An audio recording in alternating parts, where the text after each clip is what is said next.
Assalamu alaikum, I'm Aisha and you're watching Samaa News. Here are today's headlines. President Donald Trump has withdrawn the United States from 66 international organizations, including key bodies fighting climate change. Nearly half are UN-linked. Among them, the UN Framework Convention on Climate Change and the world's top climate science body, the IPCC. The White House said the groups no longer serve US interests and promote what it called globalist agendas.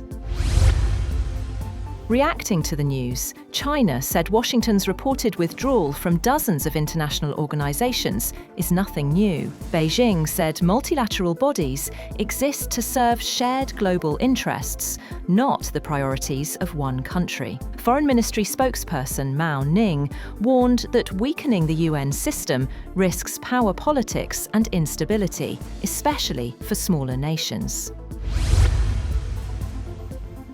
The US Senate is due to consider a resolution that would block President Donald Trump from taking further military action against Venezuela without congressional authorization. And backers said the measure could pass in a close vote. Days after US forces captured Venezuelan President Nicolas Maduro in a dramatic military raid in Caracas, senators will vote on the latest in a series of war powers measures introduced since the administration ramped up military pressure on the country, with attacks on boats off its coast in September. The United States will control the sale of Venezuelan oil indefinitely, managing exports and revenue as part of a new energy strategy following heightened US involvement in Venezuela, officials says. US Energy Secretary Chris Wright said Washington has begun marketing stored Venezuelan crude, about 30 to 50 million barrels, and plans to continue selling future production on global markets under US oversight. Proceeds from these oil sales will be held in US-controlled accounts and used to stabilize Venezuela's economy, rebuild its oil sector, and support both American and Venezuelan interests.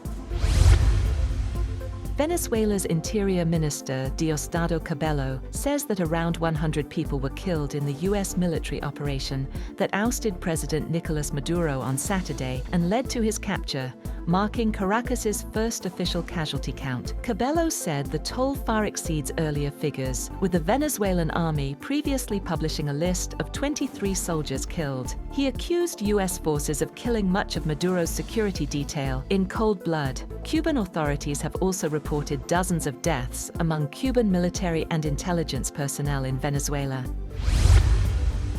Chief of Army Staff and Chief of Defence Forces Field Marshal Asim Munir has reiterated the Pakistan Army's zero-tolerance policy toward any threats to national security, emphasising the institution's unwavering resolve to confront all challenges with professionalism and determination. During his visit to the Lahore Garrison, he stressed that the armed forces remain steadfast in safeguarding the country's sovereignty, territorial integrity and internal stability, while promoting a culture of discipline, excellence and selfless national service.